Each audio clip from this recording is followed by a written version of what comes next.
Podcast is now starting. All attendees are in listen-only mode. Good morning, everyone. Thank you for joining us. I am Andrew Palillo. This is John Kornacki, and we're excited to have you with us for our webinar. And as usual, we're going to go through three different areas. I'm going to start off talking a little bit about what's happening in the markets and with the economy. John is going to take you through a deep dive into some key trends that are occurring on our depository balance sheets here in New England. Then I'll come back on to talk through some balance sheet strategies that we're seeing, hearing, and we think that there's some merit to. So, as we've done in the past, we try to get things kicked off with a little bit of a lighthearted nature. And, we'd be remiss not to point out a big changing of the guard over the last few months. Someone who's been around for a long, long time, a dominant force in the industry, but finally deciding it's time to move on. So you may think that I was referring to Tom Brady, but, at least in our little circle here, LIBOR certainly qualifies. So happy trails to LIBOR and Tom. We'll think about for next time out the comparisons between Mac Jones and SOFR. But that's a story for another day.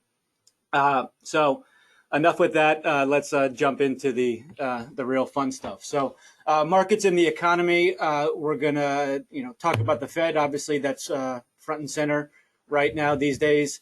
We'll look at what's happening in mortgage markets, the shapes, plural, of the yield curve, and then some other key economic indicators. So we start this section off every time out with this table of short-term interest rates. And, honestly, usually it's the most boring table in the world, up 1 basis point, down 2 basis points. But really that has completely changed in the last few months, as you can see indicated by the circled change in 3, 6, and 12-month rates.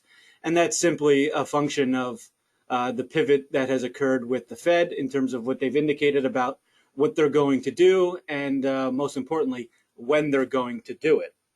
So as we're all thinking about the Fed these days, we're going to start this off with a poll question, and we will ask you folks to say, how many times do you think the Fed will hike rates in 2022? And you see there, we'll assume that a 50 basis point hike counts as 2. And as we give it a sec for the results to come in, I'll say that in recent member communications or conversations, we've posed this question to folks: how many times you personally think rates will go up? But then also, what are you rooting for with your balance sheet? And also, what are you modeling into your balance sheet analytics? And oftentimes, the answers for those three related questions can be different. So let's see, it looks like we have a good number of responses in. We'll just give it a few more seconds. Okay, so we'll close that out and we'll share the results. And we see that 59% voted 3 or 4. And I would tend to agree with those folks. And, one derivative of this question is if we only gave the choices being A or D, so 0, 1, or 2, or D, I would lean towards A being the more likely of those two outlier scenarios. And it looks like most folks agreed with that assessment too, with 19% versus 2. And some of the things that we'll get into shortly will inform why we think that is the case. So thinking about the toolkit that the Fed has at its disposal, right? All this talk about, are they going to hike 25 basis points, or are they going to do 50 basis points? Are they going to wait for the actual Fed meetings, or are they going to surprise us, out of the blue? Are they going to actually just let bonds roll off, or are they going to look to sell bonds into the market? I think the most important thing out of all these potential tools that they have is what you see in the top right. in terms of governors, what we call it foaming the runway, or surprises. The Powell Fed tends not to be in the business of surprising markets. So I think there's intention to be measured, deliberate, and data dependent on everything they do. So I think that will drive what we see when we see the Fed governors like Bullard and George out talking about, well, we might contemplate sales. Well, we might contemplate going 50 basis points on the first hike. Nothing is likely to happen unless they're testing the waters publicly. More specific. Hey, Andrew, can you hide the poll there real quick? Oh, sure thing. Okay, so we're back onto the toolkit. Thank you, John. So the one thing to keep in mind that that's relevant for banks and credit unions that you're not seeing in the public conversation really is what you see in the bottom right in terms of the administered rates, interest on reserves, the discount window.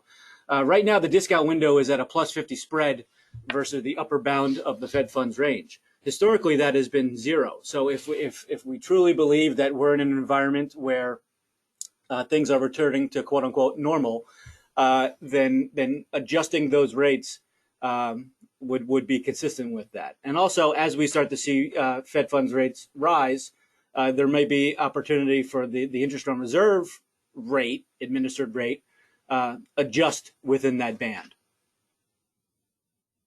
So in terms of the Fed balance sheet, it's pretty incredible for those of us who remember back 8, 9, 10, 12 years ago, coming out of the last crisis, how the balance sheet expanded. And it really pales in comparison to what we saw over the last 2 years. And everything now seems to be moving that much quicker, right? The Fed balance sheet inflated faster, and even the taper period has so far gone faster. And if we look back last time, 13, 14, 15, you can see the Fed balance sheet holdings really plateaued for a number of years. That doesn't seem to be the indication right now, where we're going to transition, rather quickly from taper into balance sheet shrinkage. So one of the byproducts of this accelerated timeline, and we mentioned before the narrative very quickly changed at the end of last year, is when we look at what's happening with mortgage-backed security spreads and mortgage rates, right? So typically you would expect these two things to move in opposite directions. And that is what we saw during the fourth quarter of 2021. Mortgage rates started to creep a little bit higher. You see those blue dots. And accordingly, mortgage-backed security spreads tighten. And that makes sense intuitively because prepayment risk is reduced as mortgage rates go higher. You get some more definition in that cash flow profile, so the spreads will contract. But then towards the end of the year, like we said, that narrative shifted. And once we crossed over into 2022, it was really turbocharged in terms of mortgage rates shooting much, much higher.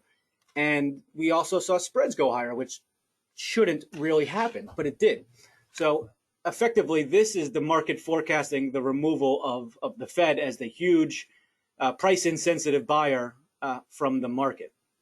So I think one thing that creates an opportunity for banks and credit unions as liability driven investors, and I would put insurance companies in this bucket as well, is that because you're concerned about margin and spread and carry, you have a little less reluctance to step in front of this trend with the Fed and be a little bit early on the price risk aspect, where some entities like money managers or mutual funds would rather sit things out. So it does create some opportunities for depositories and balance sheet driven investors to take advantage of a more favorable climate. So thinking about the steepness in the yield curve, thinking about the yield curve, it's really a tale of two stories. On the front end, we see that the curve is beginning to bake in hikes. So we see incremental steepening as we compare different tenors, right? So the 1 month versus the 3 month, the 3 month versus the 6 month, and so on. And it really understates if you look at some longer points on the curve. So I'll give you one example. This morning, our advance rates, there's about 100 basis point spread between the 1 month rate and the 1 year rate being significantly higher. We rewind just back only to the beginning of November, and that 1 month versus 1 year was inverted. It was cheaper to borrow at 1 year versus at 1 month. So that gives us, in just a little more than a quarter's worth of time, we can see how the dynamics for the shape of the curve have changed pretty considerably. So that's the short end. And what's happening at the long end is a wholly different story. And I think this is a very important chart, and this informs what I referred to before about why the likelihood of 1 or 2 hikes is greater than the 7, 8, 9 to the moon's situation. So here we're looking at the longer end of the curve, the 5 versus 10 year spread, the 10 year versus 30 year spread. And we look at a longer horizon all the way back to 2015 and 2016. And why do we care about that? Is because that's when rates started to rise. So we're in a similar time frame as we are right now, on the cusp of potential rate hikes. And this is the big point, is that the yield curve has already begun flattening before we've gotten to the first hike, as opposed to what happened last time. The yield curve started to flatten after and during rate hikes. So this is the interesting dynamic, in that it will be awfully tough for the Fed to hike into an inverted and or flat yield curve.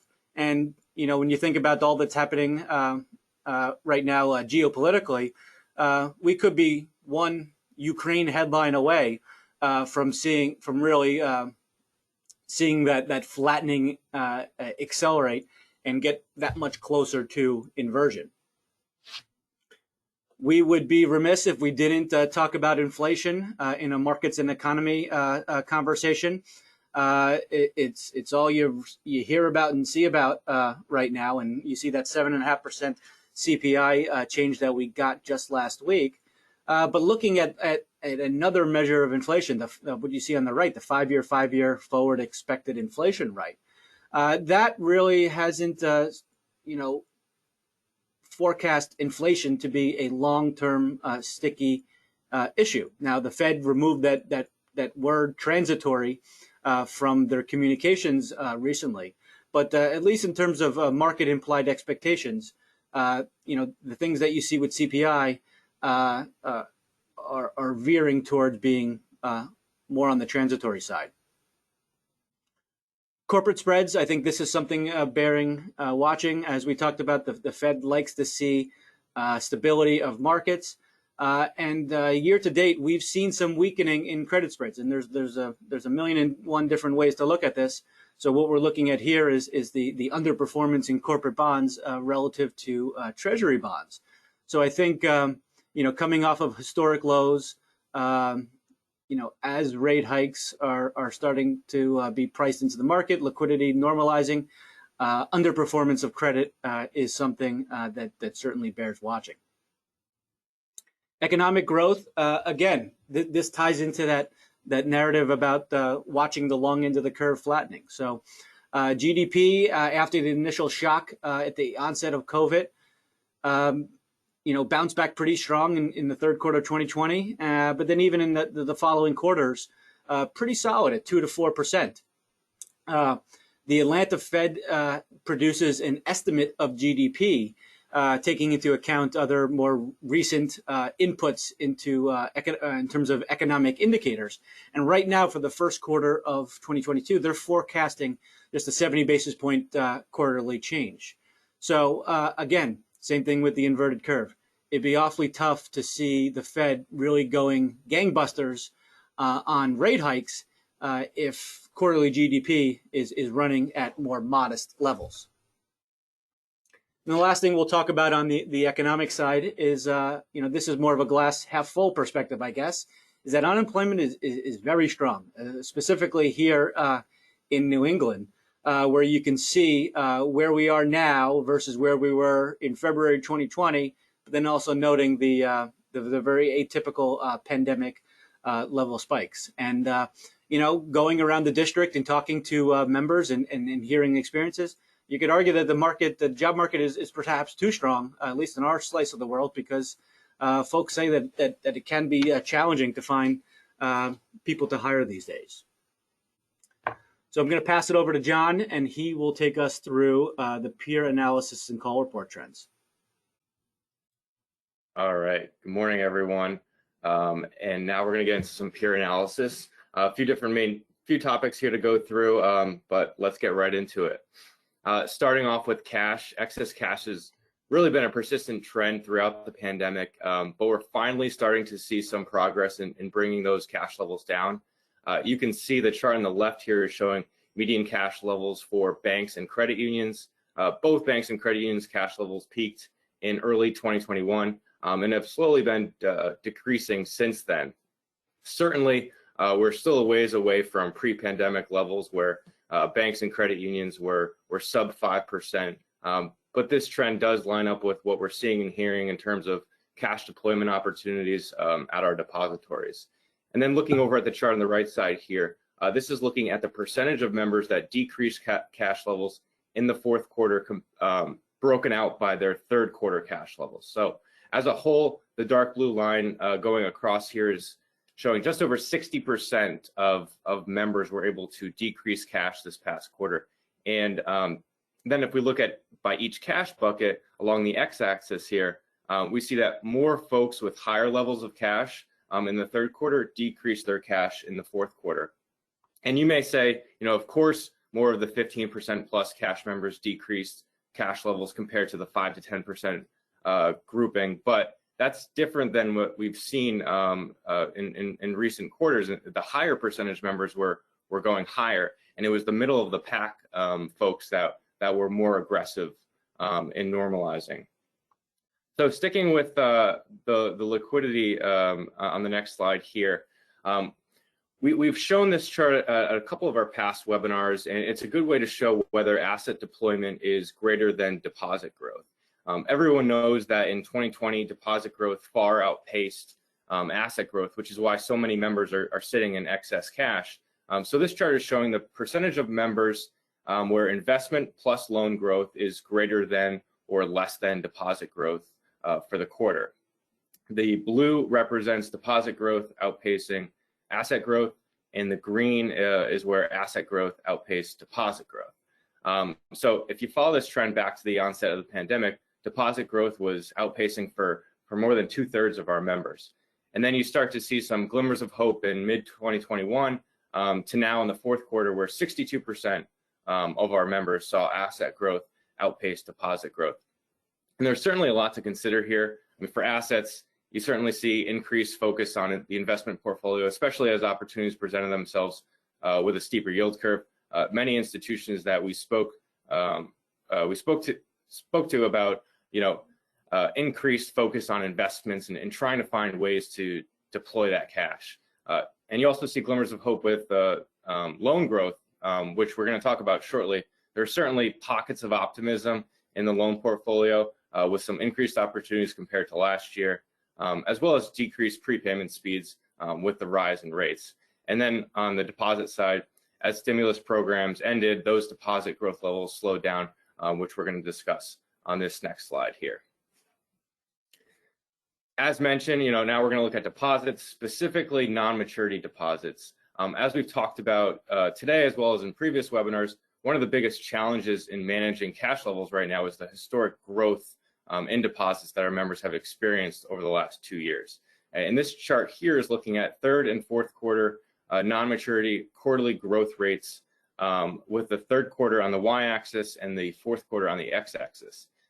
The darker blue line represents equal growth for each quarter. So any of the dots on the scatter plot above the line would mean that the member decreased growth in the fourth quarter compared to the third quarter. And then any dot below the line would mean an increase from the third quarter to the fourth quarter. So you see it's pretty split when you look at those that increased versus decreased levels in the last 2 quarters. But if you look at the, where the highest concentration is, you see most of the dots are within that 0 to 5% growth for each of the last 2 quarters. So most members throughout those 2 quarters were in that range. But if you compare that to when we ran this chart a couple of quarters ago, it's slowed quite a bit. We previously ran this chart comparing the second to first quarter in 2021, and most members were in that 5 to 10% bucket for each quarter. So even though most folks are seeing positive non-maturity deposit growth, these growth levels have come down quite a bit. And then the table here on the right side shows median growth rates for banks and credit unions, high 3% for the banks and 2% for credit unions. But there's still a lot of switching out of CDs taking place. So while non-maturity deposits may have grown 3%, overall deposit growth was lower, and that helps the asset deployment as we discussed in the last slide. So now looking at cost of deposits, it's been a little while since we've talked about the possibility for rising deposit rates. If you go back to Q1 2020, we saw about a quarter of members that increased deposit rates. And then after that, the focus was on ratcheting down rates and bringing deposit costs to the floor. If you look now at the fourth quarter on this chart on the left, you see a slight tick up in the percentage of members that actually increased their cost of deposits. Still, it's a very small percentage of folks, but it certainly caught our eyes. And there's been a lot of disruption with M&A activity in our footprint over the last year. So I think it's interesting that at least a pocket of members have gone on the offensive for deposits. As Fed hikes are talked about more and more, deposit pricing is coming back as a discussion point. And the question still remains as far as how fast will the Fed hike and how much will they hike? And Andrew's going to talk about this more in the last section, but it's important to study and understand what happened during the last rate cycle with your deposits, and also consider today's balance sheets are better positioned, as you can see by looking at the table here, with higher levels of cash. We tend to think that betas will be lower than last time as well. Switching over to loans now, as we've done in previous webinars, we're going to look at this from a few different angles, including geography.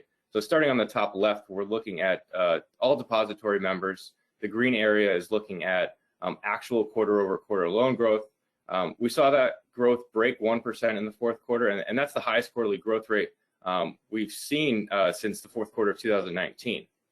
And right now, PPP forgiveness continues to impact loan balances. So we stripped out PPP from loans just to see what that growth is without PPP, and that's shown in the blue area here. You can see that we've had 3 quarters in a row in that 1.6% growth vicinity. So that's positive news.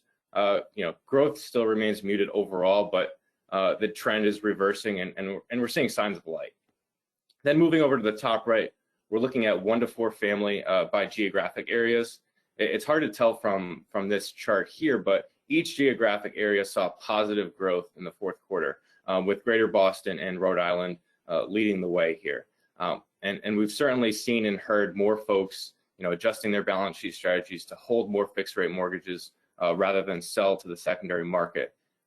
There's question marks going into 2022 with the rise in rates and the impact that will cause on the refi market, as well as the purchase market.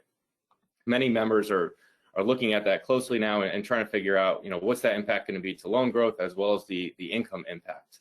And then moving over to the bottom left, CRE for banks really picked up in the fourth quarter.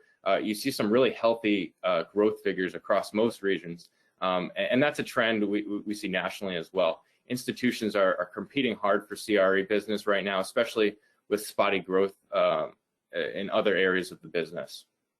And then lastly, looking at auto loan growth, Maine continues to lead the way in auto growth for our credit union members, with some other areas seeing some nice recovery from the previous quarter. Even with continued inventory issues across the industry, we've actually heard from several credit unions that told us that they had record originations in the last quarter. So that's positive news as well. All right, so sticking with the theme of loan growth, we're going to look at this from another angle and see, where is the growth coming from in terms of member-specific metrics, as well as larger versus smaller members. Starting with the chart on the left, we're looking at banks in blue and credit unions in green for quarter-over-quarter loan growth. And loan quality score is something we do internally. It basically, do you run higher loan to assets? Can you get a relatively higher loan yield? And does credit perform well? As expected, those with above average loan quality score, the lending franchise-led organizations had the most loan growth. The middle of the pack, however, had less growth than the below average loan quality score members. So the most growth in those who are good at making loans and those who needed loans the most. And then taking a look at the chart on the right for a moment, this is looking at loan growth, but broken out by asset size. So in this case, it's our top quartile asset members that saw the greatest growth. In fact, it was 2.5 times that of the smaller members. So moving to investments now. At the onset of COVID, book yields were in the high 1s and 2s, and they were dragged down from prepays and rock bottom reinvestment rates. However, investment yields plateaued in mid-2021 while reinvestment rates started to creep up. But now, as Andrew discussed in the first section, year-to-date rates have moved quite a bit. The yield curve is steeper at the point where our depositories invest. It's really a complete 180 from where we were a year and a half ago. And now when bonds roll off, you're replacing it at a higher yield. And we're now looking at investments that are accretive to margin, which is a nice thing to see. And it's not just the roll off, but true growth. I mean, because yields and spreads are better, as Andrew talked about. So continuing with investments, and investments have become more and more important on the balance sheet as we discussed. Loan opportunities remain mixed, and loan balances have dropped considerably over the last 2 years. So the investment strategy has seen heightened focus amongst our members, and whether that's a function of managing cash levels down or managing earnings. And with that, we've seen the dispersion between the 75th percentile of investments to assets compared to the 25th percentile grow over the last 2 years. So that gulf is widening from those who are aggressive and consistent with running cash tight and deploying into bonds to pick up whatever they can, and those who are content in staying in cash. Moving on to non-margin earning effects. So when you look back at 2020 and 2021, there were 3 significant earnings components that boosted many of our members' earnings, and those were mortgage banking gains on sale, PPP fee income, and then the credit storm that never came. So provision releases helped in recent months. This chart here on the top is showing provision expense decreasing significantly, and then the dark blue bar is showing that in the last few quarters we saw quite an increase in the percentage of members with negative provisions, and that's a reversal of the buildup we saw in 2020. And then with PPP balances, you see in the bottom chart, the forgiveness has ramped up over the last few quarters, and there's roughly 20% from the highs remaining on the balance sheet. So most of that fee income has been earned at this point. And as we turn the page into 2022, core earnings is now back to being the main focus. There's a lot of question marks and how the mortgage market will fare this year, and with rate movements along with continued supply and pricing hurdles. And then as we discussed, there's very little, if any, relief on provisions left, and not a lot of PPP income remaining. Members are now focused on their core business in order to offset the income that they were able to see last year from non-margin benefits. So switching over to credit for a moment, we're looking at bank members here specifically, but the trends overall are consistent with credit union members as well. And that's really that credit has done well, and from what we can tell, there are not many concerning points, even as stimulus effects wane. The chart here is looking at delinquencies, and other than some C&I spike early on in COVID, delinquencies continue to trend downward and are comfortably below 2018 and 2019 levels. So now looking at capital, reluctant leverage is the way we've described how depository capital levels have come down over the last 2 years.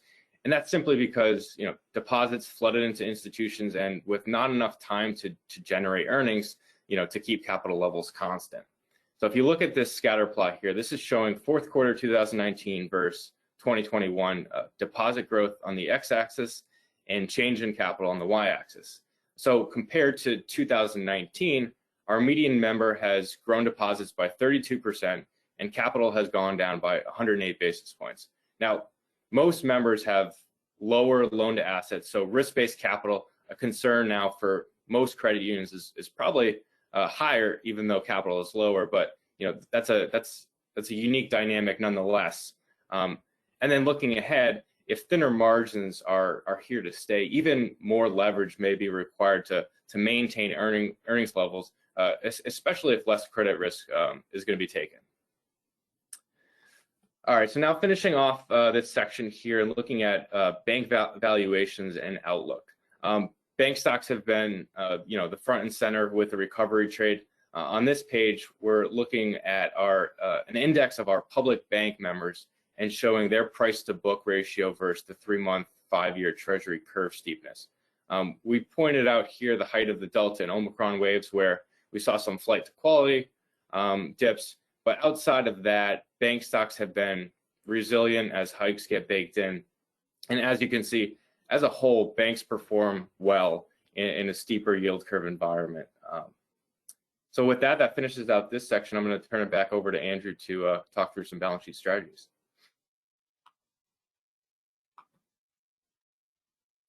Thank you, John. Let me just get the...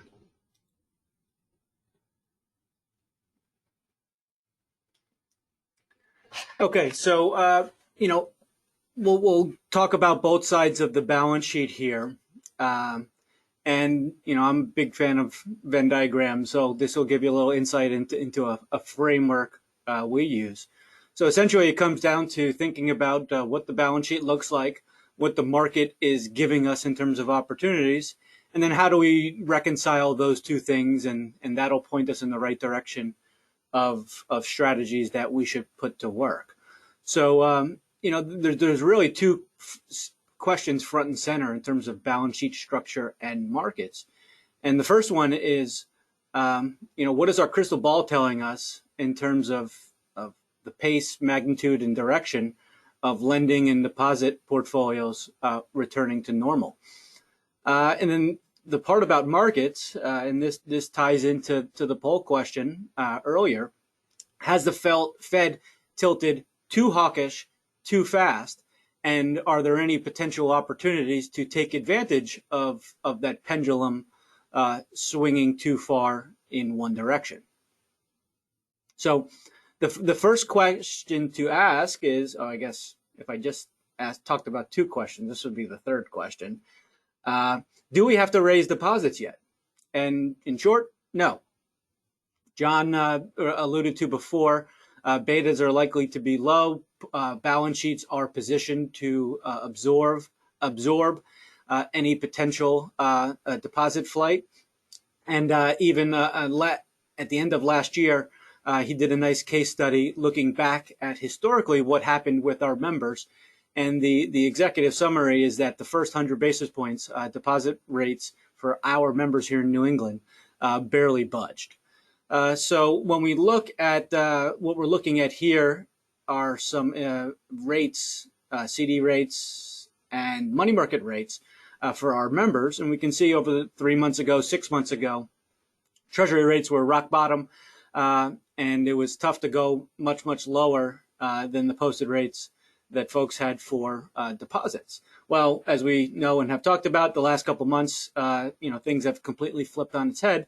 Now we can see that there's a little more space above where Treasury rates are versus where deposit rates are. So if you are in the fortunate position to have normalized liquidity and or ramping up in terms of loan demand or seeing opportunities that fit your strategy on the investment side, you have options to play off between the deposit side and the wholesale funding side.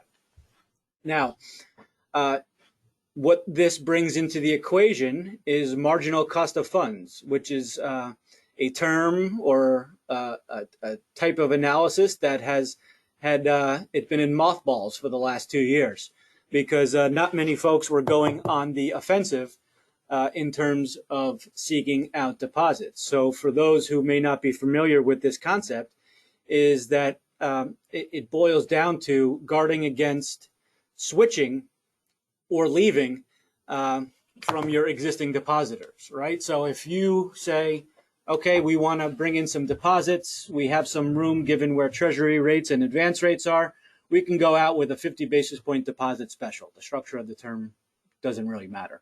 But if we have existing deposits at 10 basis points, and those folks have been sitting earning next to nothing for a number of years now, absent putting any parameters where the special is only for new money flowing into the bank or credit union, there's a potential that there'll be some cannibalization by putting this new offering out there. And it may sound counterintuitive, but when you run the math, it may be cheaper to borrow at 1% versus bringing a deposit at 50 basis points. And you say, how on earth is that possible? 50 basis points is below 1%.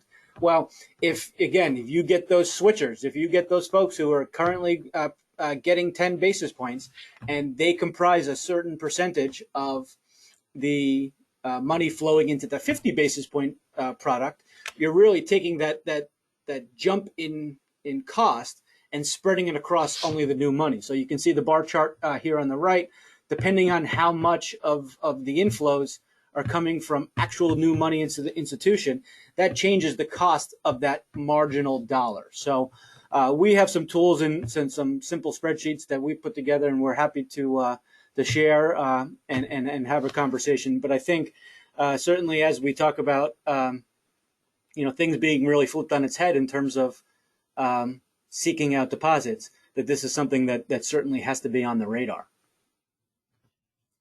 So deploying excess liquidity, John talked about how cash levels are trending lower.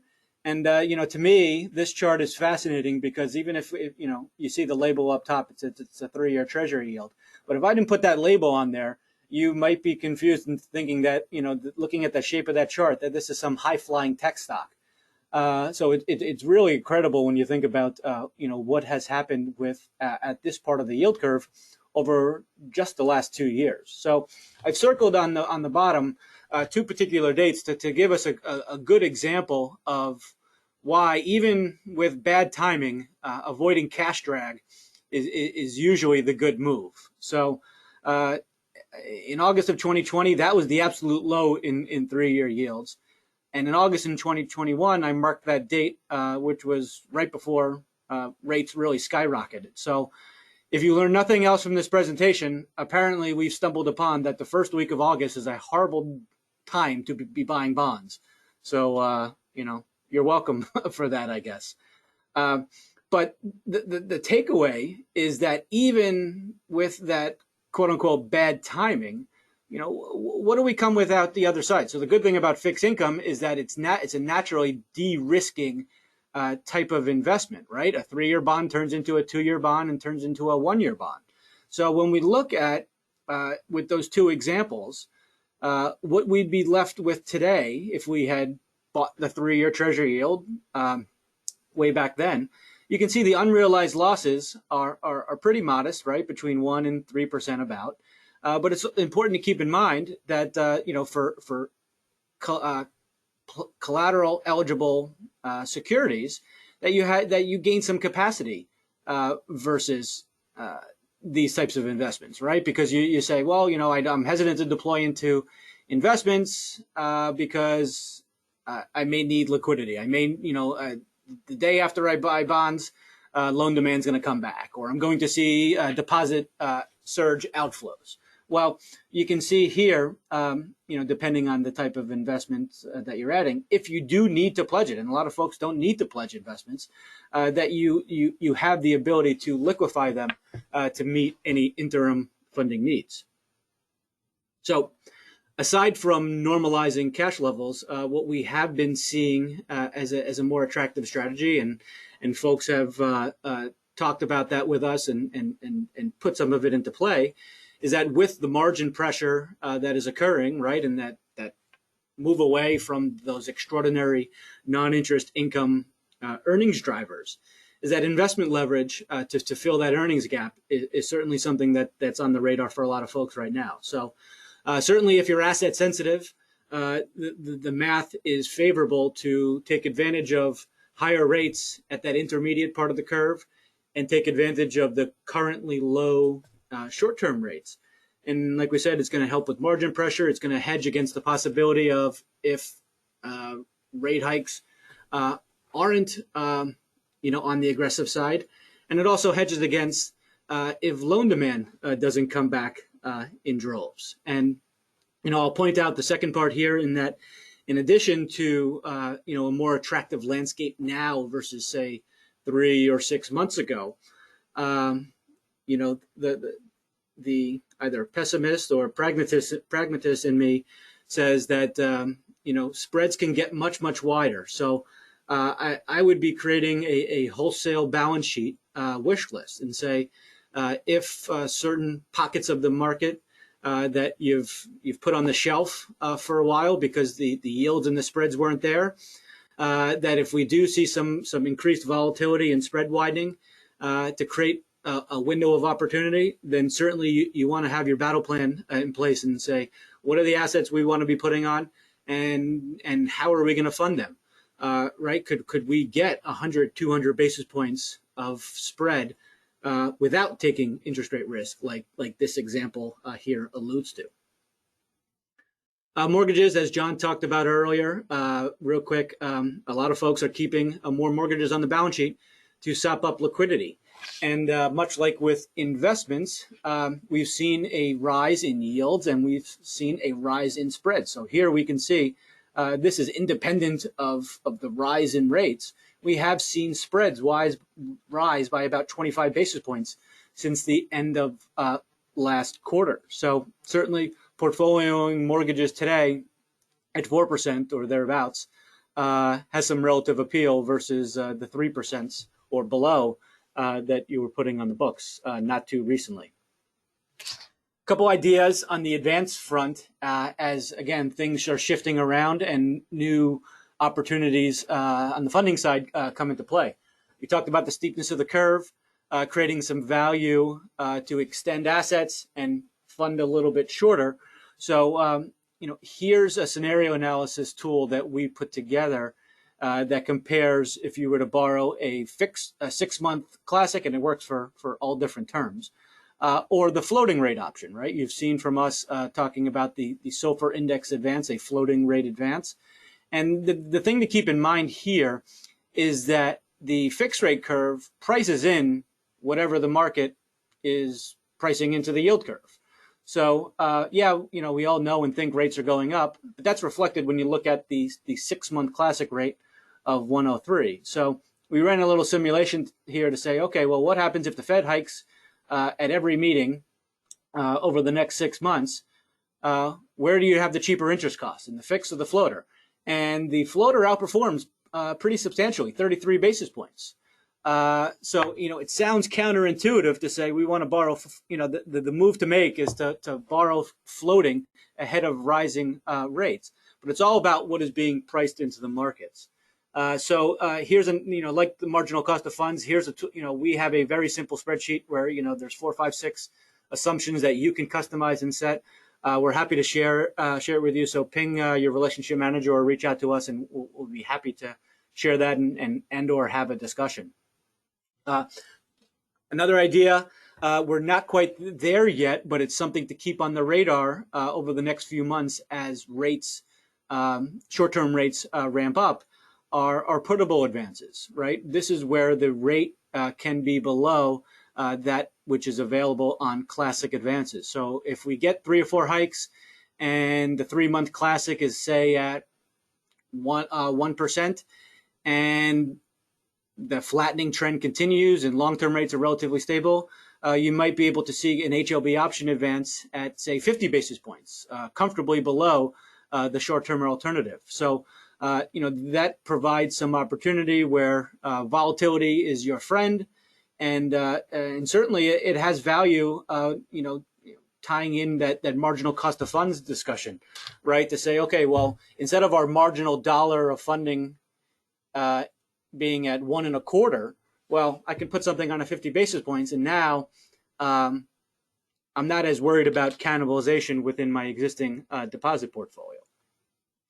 The last idea is a new or revamped, I guess we could say, product is our flipper advance, our SOFR flipper advance. And this combines the two things that we just talked about in terms of the value of funding at the short end of the curve, but also taking advantage of the puttable advances and again, making volatility be a positive thing. So this is a floating to fixed rate structure where the initial period is a float at SOFR minus a spread. So you can see the rate comparisons today. With SOFR at 5 basis points, there's not much of a discount that you can do before you hit zero. But you can see the day one rate would be at 0%. Now, again, this could have value in a rising rate environment or a higher rate environment, right? So let's use that other example. SOFR is at 1%. Classic short-term classic rates are at 1.25. Well, a SOFR minus 100 basis point flipper structure could get you pretty comfortably below and down towards single-digit basis points. And that may be of value, certainly as deposit betas, as we said before, if after that first 100 basis points, that's when we start to see some real sensitivity kick in, then here's a way to lean on wholesale funding to complement all that's going on around the balance sheet. So that brings us to the end. Thank you everyone for joining us. And I will say that, taking this deep dive into what's happening on the balance sheets is probably one of our more favorite things that we do, in addition to all the other articles, videos, case studies, things of the like. So, if there's anything that we can do, relay some conversations and things that we were hearing, share a chart or two. We're more than happy to do that. Just let us know, and we will do what we can. So thank you very much, everyone. Hope you have a great rest of your day, and we will speak to you soon. Thank you. Bye.